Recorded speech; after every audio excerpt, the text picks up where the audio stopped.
What if I told you that 3 simple design elements could 10x your print-on-demand sales? Stay tuned to discover the secret sauce of print-on-demand bestsellers. If we have not met yet, hi, I am Rachel Rofé. I have a 7-figure print-on-demand business. I've helped well over 1,000 people post inside my course and say that they've made their first sale using my methods. And I have a print-on-demand fulfillment center that has shipped out millions and millions of items. So I know all things print-on-demand. And so what we're going to go over today is diving into the art and science of spotting winning designs even before they hit the market. There's things that you can look for to know that these telltale signs can really help you kind of make sales. And these are the telltale signs that have really helped my students generate sales without breaking a sweat. So let's dig into it. First up is a design that has broad appeal, but you can niche it down to specific different groups of people. So imagine if you have, let's say, a funny mom mug or something. It's just for funny moms. That's still kind of broad appeal. There's a lot of people that might be interested. There's going to be a lot of competition. If you have something for a funny mom who is into cheerleading, that is a lot more niched because it's something that is not for every single mom. There's less people. If the mom is also someone who loves cheerleading and has 2 daughters with blue hair, that's like super niche, right? So what we want to do when we're doing these print-on-demand items is we want to find something in the sweet spot where we can still get in front of a lot of people, but it's not so many people that it's going to be competitive. So I like to come up with phrases that will be funny for lots of different people, but we can sell them to specific subsets of those people. Because if someone was to type in, let's say, funny shirt, it's going to be very hard for us to stand out. If we do funny cheerleader mom shirt, it's going to be a lot easier to stand out. So I like to come up with formulas that will apply to lots of people, but they're tight enough, they're specific enough that will still, when people type them in, find us and purchase from us. So here's an example. This one says tubaist, like a normal musician, but way cooler. Now you can do this with all different types of instruments, right? Violin player, cellist, whatever. So it's a great phrase, tie it to multiple groups of people. Here's another good example. Hope you like Siamese cats for a doormat. You could do hope you like Rottweiler dogs, pit bulls, different types of dog breeds.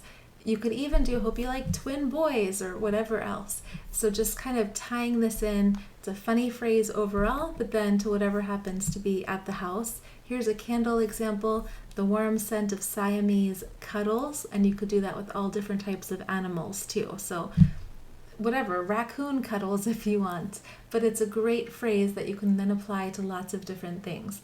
The other reason why this is so helpful is because when you have a good formula, then you can apply it really fast to lots of different niches, which is part of my method, is just getting in front of as many different groups of people as possible. So one good funny formula that you can apply can take you really far.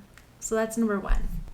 Number 2, you want to have a clean design that you can scale anywhere from something small like a mug to a t-shirt. So the best sellers are going to be simple, they're going to be easy to see because most people are going to be looking at your designs on a cell phone. That's where most people purchase. And so it's going to be a lot smaller than this. So you want to be able to have something that people can see immediately, quickly understand what it is, and then also just be able to quickly put on different products, because that's a really good measure of success, is if you can take a good design, get it on different products, and then just keep it moving. Some examples here, you can see here, born to dilly-dally, forced to pick up the pace. It's just very easy to see this. Houston, I have so many problems.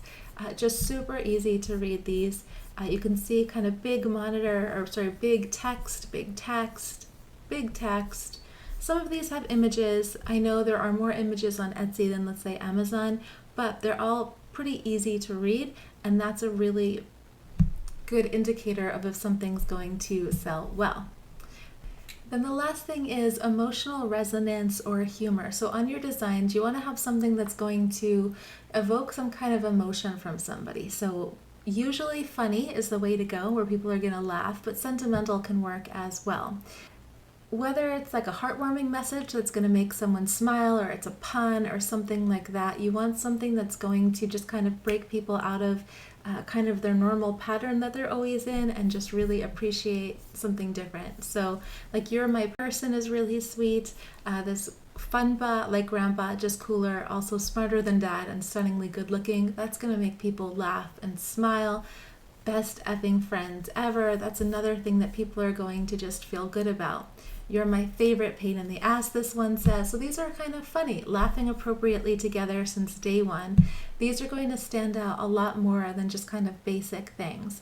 So the key here would be understanding kind of what kind of things would be funny. I do have videos on using ChatGPT to come up with good prompts, so you can check those out. And also, if you just have a good kind of innate sense of what would be funny, you could also, if you have something you think might be good, you can plug it into ChatGPT and say, what do you think? Is this funny? Do you think people would like this? And then kind of get some feedback from there as well. There you have it, the 3 telltale signs of a POD bestseller. So we've got broad appeal with a niche twist, a clean and scalable design, and then emotional resonance or humor. Start incorporating those elements into your designs and you can start to watch your passive sales grow. Remember, success in print on demand, it's not about working harder, especially the way I teach it. It's all about working smarter. So use these tips to hopefully just create designs that sell themselves, leaving you free to enjoy the fruits of your labor. If you found this helpful, please hit the like button, subscribe. If you would like to learn more about my low-hanging system course, there'll be a link underneath this video for that. And feel free to also drop a comment below with your biggest print-on-demand challenge. I would be happy to check out your comments and maybe feature it in my next video. So see you on the next one.